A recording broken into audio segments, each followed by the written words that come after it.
Selamat datang di Komputopedia, tempat kita belajar ilmu komputer. Bersama saya, Zikri. Oke, melanjutkan sebelumnya kita bahas tentang Intro to Java. Jadi ini masih satu rangkaian kelas praktikum pemrograman 2 di ilmu komputer UGM. Di pertemuan yang kedua, di video yang kedua ini, kita akan bahas tentang pemrograman berbasis objek. Langsung saja.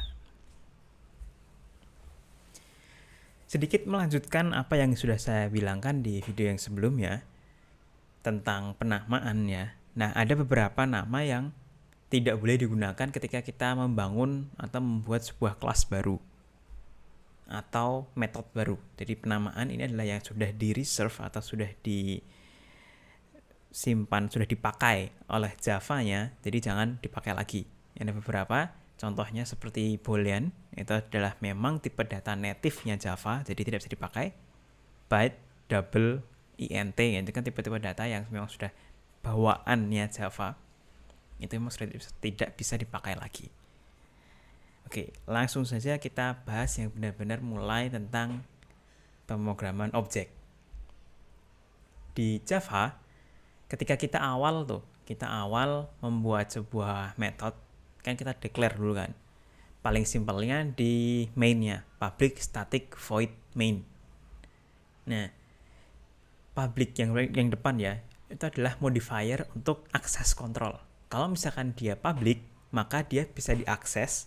Jadi kelas itu bisa diakses, bisa digunakan di kelas yang lain atau package yang lain. Jadi sudah benar-benar dua program yang berbeda atau subkelas. Jadi misalkan di kelas ada kelasnya lagi, itu masih bisa diakses di semua kelasnya, mau di parentnya, mau di subkelasnya itu masih bisa. Atau bahkan di other package atau di package yang lain. Kalau yang same package, maaf tadi ya salah, yang same package dia masih di package yang sama, jadi masih di program yang sama, hanya di file yang berbeda, jadi .java yang lain, tapi di other package itu sudah seperti program yang berbeda lagi.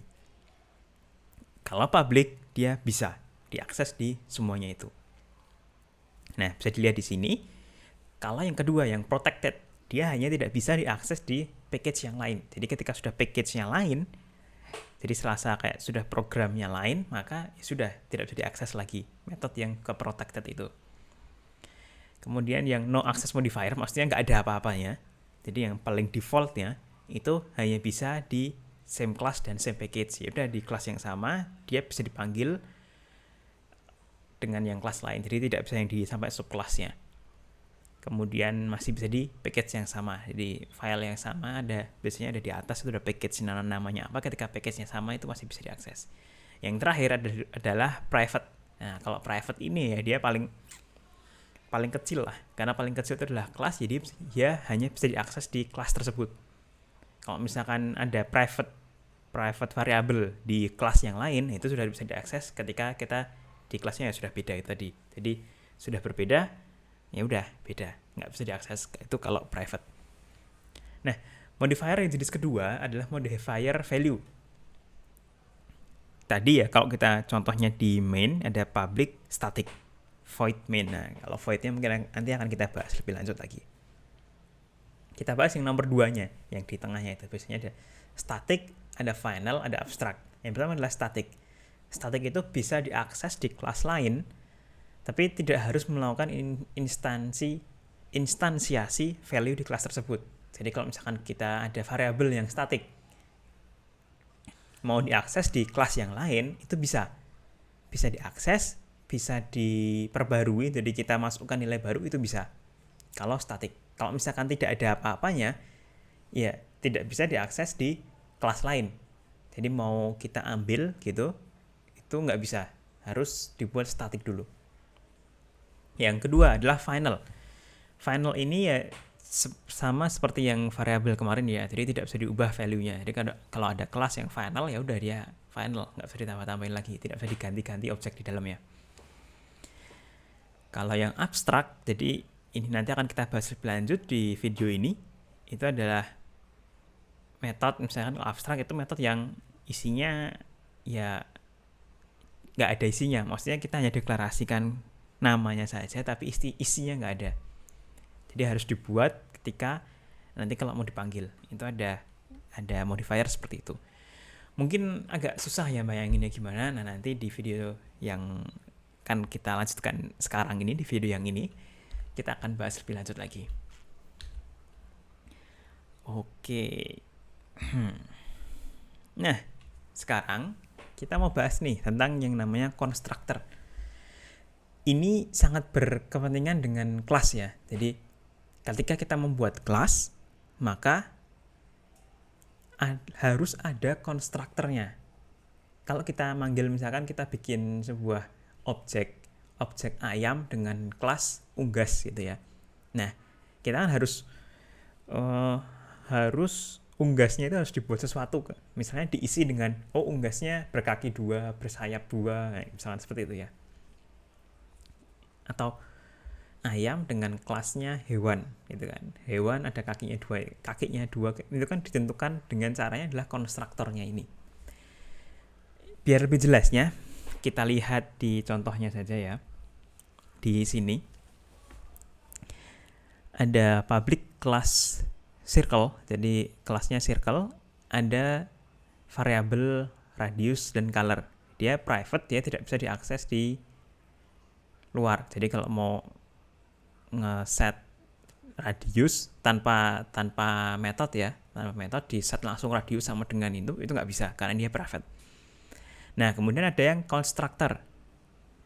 Di sini saya sudah sebutkan bahwa constructor itu adalah metode yang memiliki nama sama dengan kelasnya dan dipanggil bersamaan dengan inisiasinya. Jadi dilihat di sini, ini ada constructor circle sama dengan 1, red gitu. Bisa circle-nya ini namanya harus sama dengan kelasnya ya. Jadi besar kecilnya harus sama persis, plek. Ya harus gitu. Kalau enggak tidak dianggap sebagai konstruktor. Nah. Kemudian konstruktor bisa macam-macam. Maksudnya macam-macam. Di sini kan ada konstruktor 1, konstruktor 2, dan konstruktor 3. Yang kedua ini namanya sama, tapi kan di sini ada variabel yang berbeda. Jadi ketika ini yang membedakan, maka itu bisa. Maksudnya bisa ada 2 konstruktor. Tapi kalau misalkan nggak ada semuanya, jadi ada circle dalam kurung nggak ada apa-apanya, dengan circle nggak ada dalam kurung yang nggak ada apa-apanya juga, nanti akan error. Jadi harus berbeda. Kemudian yang di sini radiusnya kita inputkan. Jadi ketika memanggil metode circle-nya, kemudian kita inputkan R-nya. Nah, ini juga konstruktor yang berbeda.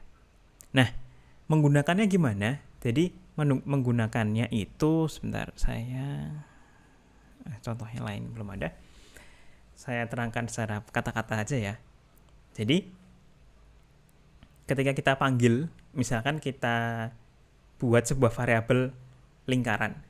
Jadi tulisnya circle, C-nya besar, circle spasi lingkaran sama dengan new circle kurung kemudian yang new-nya itu adalah konstruktornya. Jadi new circle kurung tutup kurung buka. Kalau misalkan kita kosong ya nanti dia si lingkaran tadi, variabel lingkaran itu tadi itu akan terisi dengan yang di sini. 1 radiusnya 1, colornya red. Kalau misalkan di satu baris yang sama itu ya, kita tuliskan circle lingkaran sama dengan new circle dalam kurung ada nilainya 12. Jadi new circle 12, maka yang akan diambil adalah yang second constructor. Radiusnya adalah 12, bukan 1 lagi. Begitu juga yang contoh yang ketiga ya. Jadi misalkan circle lingkaran sama dengan new circle 12, biru. Nah, jadinya nantinya si lingkaran ini akan memiliki radius 12 dengan warna biru. Dia akan menggunakan konstruktor yang ketiga ini. Nah, sekarang pertanyaannya, kalau kita bikin kelas tapi kita nggak bikin konstruktor, nah secara default Java akan membuatkan konstruktor tapi nggak ngapa-ngapain. Jadi isinya ya, misalkan di sini nih public circle kosong, isinya juga kosong, nggak ada radius 91, nggak ada color sama dengan red. Ya udah kosong gitu. Itu defaultnya. Jadi pasti setiap kelas itu pasti ada konstruktornya, baik yang kita buat maupun yang dibuatkan oleh Java-nya. Oke, berikutnya kita akan bahas tentang encapsulation. Ini secara singkat saja akan kita bahas. Jadi enkapsulasi, kalau bahasa Indonesianya enkapsulasi, jadi itu seperti kapsul pada obat. Kalau dari teman-teman semua sudah pernah lihat ya, ada obat, ada kapsulnya, di dalam kapsulnya itu ada bubuk-bubuknya. Fungsinya kapsul adalah biar yang bubuk-bubuknya di dalam itu tidak terekspos ke elemen luar, jadi nggak kena angin lah, nggak kena apa, jadi tersimpan di situ. Dan baru bisa diakses ketika ya kapsulnya dibuka. Nah, di pemrograman mirip-mirip. Ada metode-metode yang kita gunakan seperti tadi. Kita ketika menggunakan modifier private, misalkan kalau dia ya udah masuk dalam objek, digunakan modifier private, ya dia tidak bisa diakses di luar. Konsep inilah yang dinamakan sebagai enkapsulasi. Kalau misalkan masih kurang paham, silahkan komen, nanti bisa saya jawab lebih lanjut atau langsung tanya ke saya. Itu sekilas tentang enkapsulasi ya. Oke, sekarang kita akan bahas tentang inheritance atau turunan.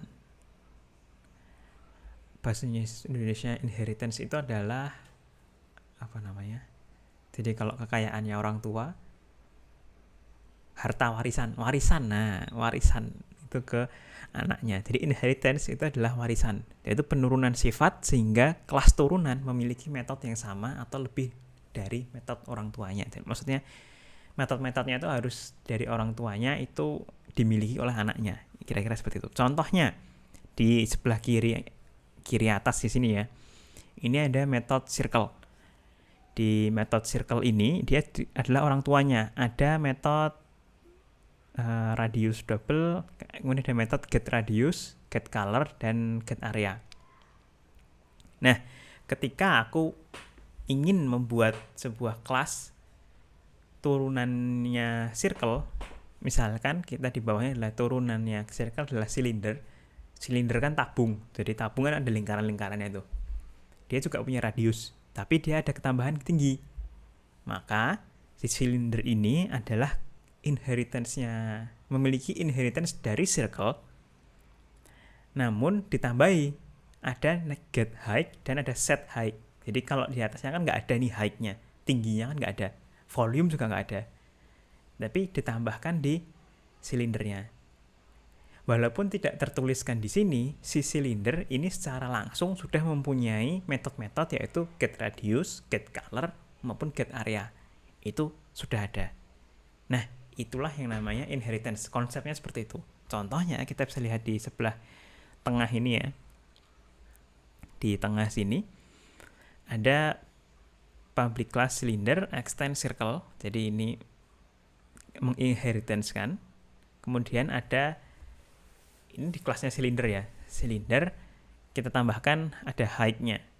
Variable height, kemudian di silindernya, di konstruktornya kita juga harus memanggil super. Super itu kita memanggil si parent. Jadi konstruktornya parent kita panggil, kemudian kita set height-nya sekian. Ini konstruktor-konstruktor semua, tapi semuanya tetap memanggil konstruktornya si parent-nya, orang tuanya. Jadi dengan cara super ini. Itu contohnya seperti ini. Itu tentang inheritance.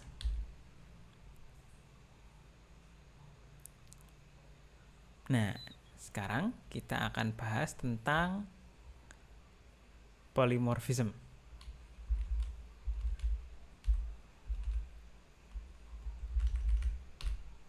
Sebentar. Oke. Nah, kalau tadi kan maksudnya inheritance anaknya gitu ya.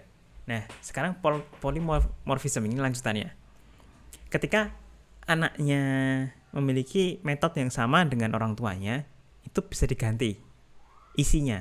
Misalnya, polymorphism metode yang ini secara deskripsinya adalah metode yang sama, namun bisa memiliki makna yang berbeda. Contohnya, di circle ini, kalau get areanya circle, kan panjang kali lebar. Salah, circle itu lingkaran. PR kuadrat. Ya. Pi kali R kuadrat. Tapi kalau silinder kan beda. Pi R kuadrat kalikan height-nya. Dikalikan height-nya. Get area. Oh bukan, itu get volume. Get area-nya kan return surface-nya. Jadi yang diameternya kali tinggi tambahkan PR2 PR kuadratnya. Itu kan get area-nya silinder. Itu kan berbeda. Padahal sama-sama get area nih. Nah, polymorphism itu ya ganti itu tadi. Yang di circle sudah ditentukan bahwa circle itu get area-nya adalah PR kuadrat, tapi di silinder 2 PR kuadrat plus D2R kali tinggi. Nah, itu. Jadi bisa polymorphism, bentuknya tuh macam-macam. Nah, kan bahasanya polymorphism bentuknya bisa bermacam-macam. Tapi namanya tetap sama. Jadi ketika diakses, kita ngakses get area-nya silinder, ya dia akan hasilnya silinder yang baru. Tapi kalau kita get area-nya yang lingkaran, kan, yang circle, ya dia yang tetap yang circle tadi. Contohnya itu ya untuk yang get area-nya di sini, the get area.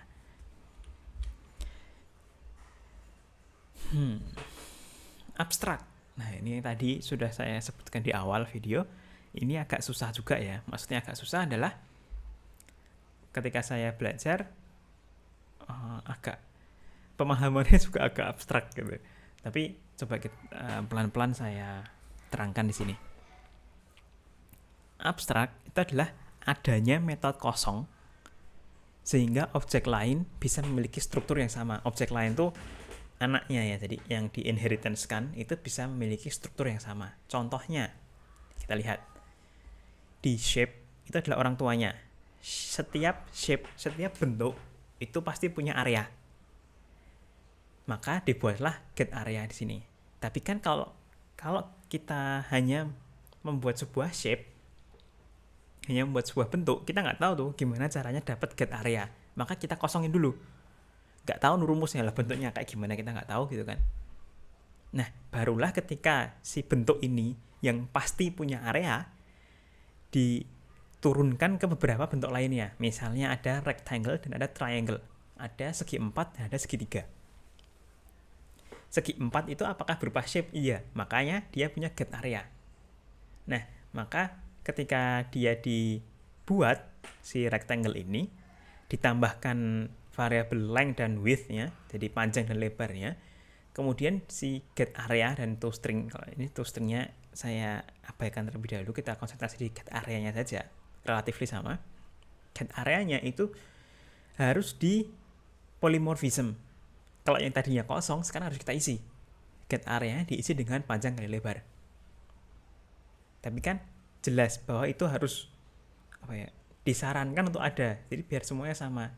Untuk get area, misalkan sekarang si segitiganya triangle, juga get area-nya juga bisa diisikan di polymorphism, juga diisikan dengan sesuatu rumusan. Misalkan tinggi setengah kali tinggi kali lebar, jadi tengahnya dan bawahnya, base-nya bawahnya, kemudian height-nya tingginya, nah itu dikalikan dibagi 2. Kalau salah tolong komentar rumusnya.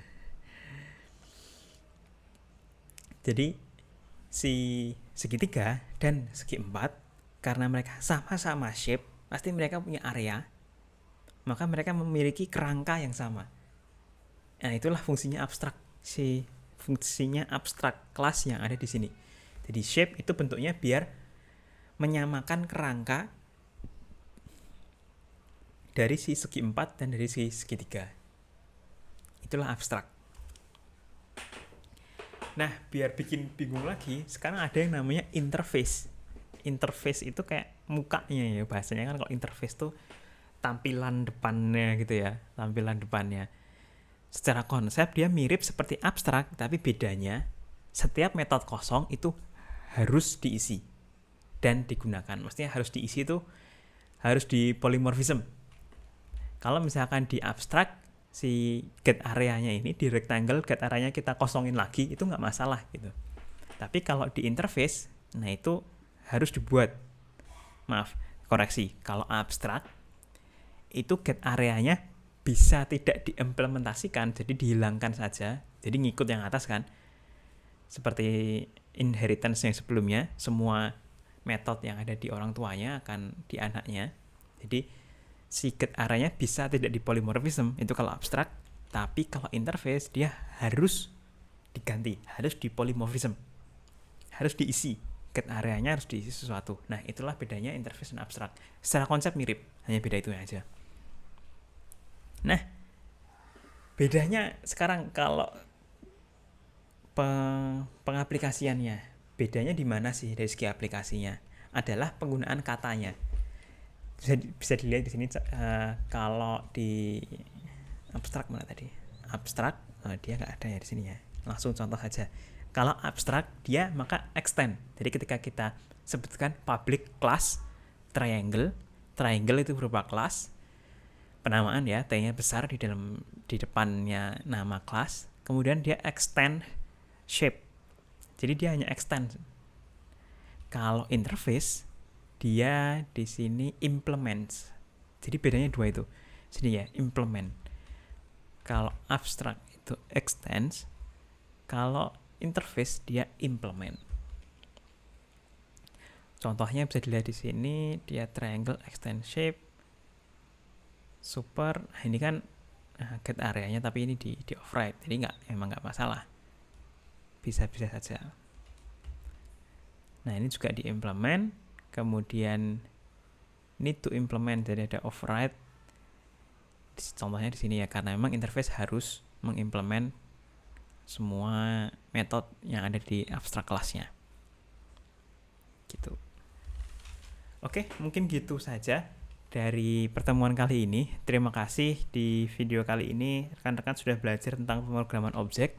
Kita belajar tentang abstrak, interface, polymorphism, encapsulation, constructor, ada modifier, dan ada intro di reserve words-nya. Ya, mungkin itu dulu. Sekian di video kali ini. Klik subscribe, komen kalau ada pertanyaan, dan share juga ke teman-temannya. Boleh, silahkan. Sampai ketemu di video selanjutnya di kelas praktikum pemrograman 2 bersama saya Zikri. Selamat pagi, selamat siang, selamat malam.